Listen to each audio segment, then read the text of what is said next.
Bien écoutez, moi je suis médecin, biologiste, hématologue, ça veut dire spécialiste des maladies du sang. Je dirige le service d'hématologie, mais la biologie, c'est le service qui fait des analyses. Et puis je suis le directeur de l'équipe de recherche d'hématologie du CHU et de l'université Clermont-Auvergne.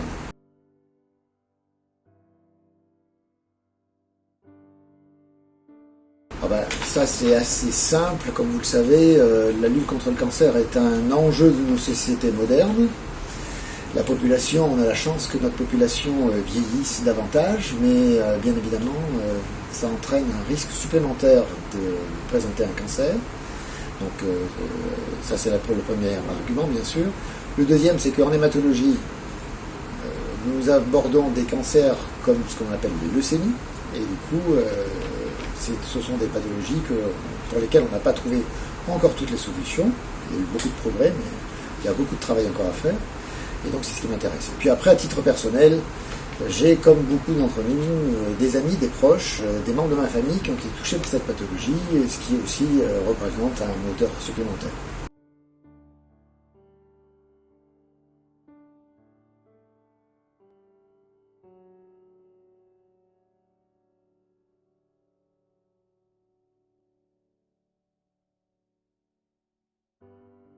En fait, il s'agit d'une catégorie de leucémie dans laquelle a été développé un traitement très efficace, ce qu'on appelle les thérapies ciblées, c'est-à-dire que le traitement va vraiment être spécifique de l'anomalie des cellules de ce cancer. Et il se trouve que malgré l'efficacité de ce traitement, des cellules arrivaient à persister chez la majorité des patients pendant plusieurs années, souvent au-delà de 5, 6, 7, 8 ans. Et on n'arrive pas à expliquer pourquoi la maladie résiste autant à cette thérapie qui est pourtant très spécifique.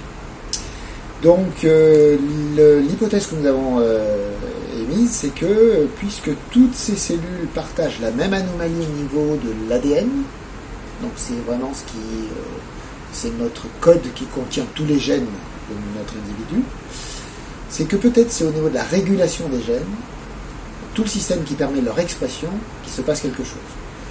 On a fait un premier travail qui a validé ce concept, comme on l'a dit, c'est-à-dire qu'on a eu des preuves pouvant aller dans ce sens, et notamment au diagnostic dans ces hémopathies, dans ces maladies, dans ces cancers du sang. Dans ces hémopathies, eh bien, on s'est aperçu que dans toute la masse de cellules initiales, il y avait une sous-population minoritaire, parce que ça représente moins de 1% des cellules, qui avait des spécificités que l'on n'avait pas découvertes jusque-là. Et le projet pour lequel nous avons sollicité la Ligue, c'était de pouvoir évaluer si ces anomalies sont liées à la résistance au traitement. Donc pour ça, on va comparer les cellules que l'on a au diagnostic avant tout traitement, et puis les cellules que l'on obtient au bout de 3 mois de traitement.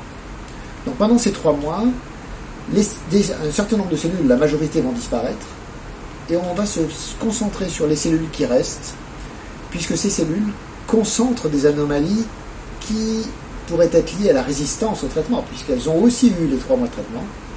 Et donc, on va essayer de trouver ces anomalies. Voilà. Donc, c'est vraiment à ça qu'on s'attache depuis maintenant 2 ans quasiment, et puis on a un projet qui encore va durer 3 ans.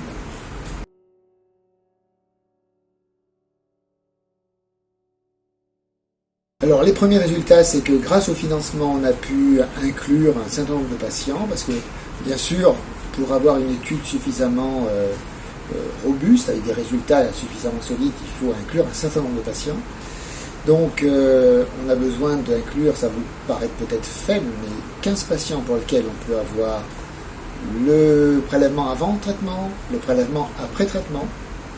Mais dans chacun des prélèvements, on va trier les cellules avec une machine particulière qui permet de les trier une à une pour que ce soit des populations très pures et qu'on puisse les examiner de façon très fine.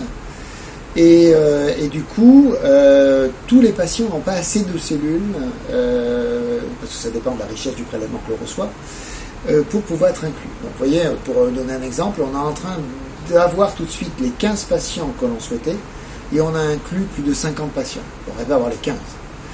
Donc c'est le financement qu'on a collecté nous a permis d'inclure ces patients, de prendre en charge le transfert d'échantillons, parce que c'est une étude multicentrique, il y a 15 centres en France qui participent à cette étude, et qui nous envoient des échantillons de toute la France. Et ensuite, il y a le tri cellulaire lui-même, qui est une technique qui demande des moyens, parce que quand on reçoit un échantillon dans le laboratoire, on a à peu près du travail pour 2 jours pour 3 personnes, pour donner un ordre d'idée, juste pour la préparation des échantillons. Et puis, donc, il reste un peu de financement, parce que du coup, on a utilisé la première partie. Et la deuxième va nous aider à commencer cette analyse, donc par des analyses de biologie moléculaire, avec des nouvelles techniques qui permettent d'analyser vraiment le génome dans son ampleur, son amplitude complète. Et du coup, ça va démarrer, je pense, en avril.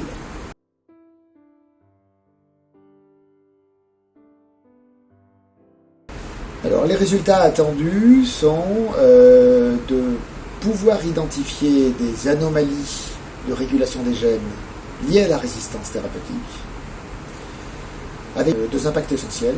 Le premier, c'est de pouvoir identifier des espèces de traceurs de la résistance. Ça veut dire que quand on va identifier ces anomalies, ça va être un signe qui va prédire une résistance au traitement. Et du coup, on pourra réagir assez vite au cours de la prise en charge du patient. Donc c'est ce qu'on espère, ce qu'on appelle donc des biomarqueurs, c'est-à-dire que ça va tracer ça va constituer des signes de résistance et du coup pouvoir nous aider à prendre en charge le patient. Et la deuxième chose, c'est que ces anomalies de régulation de l'expression des gènes peuvent être manipulées par des médicaments.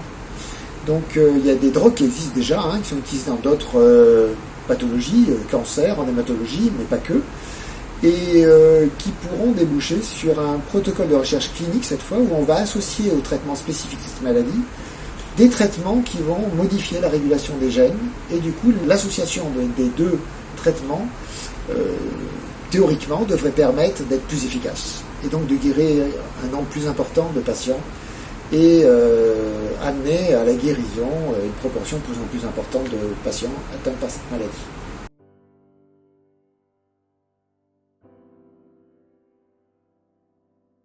Alors là, c'est assez simple, le premier mot c'est merci. Alors en lettres capitales, grandes comme ça, etc. Parce que, comme vous le savez, malheureusement, les fonds publics, institutionnels, ne suffisent pas à alimenter, à permettre à la recherche d'avancer autant que l'on souhaiterait. Donc les fonds de la Ligue sont évidemment majeurs pour nous, parce que nous avons pu en bénéficier à plusieurs reprises.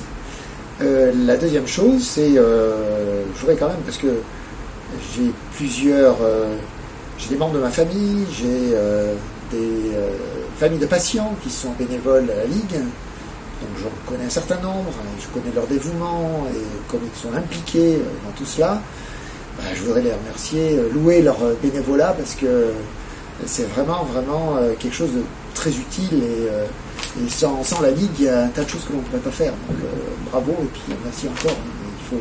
Nous, on compte sur vous pour nous aider pour la recherche.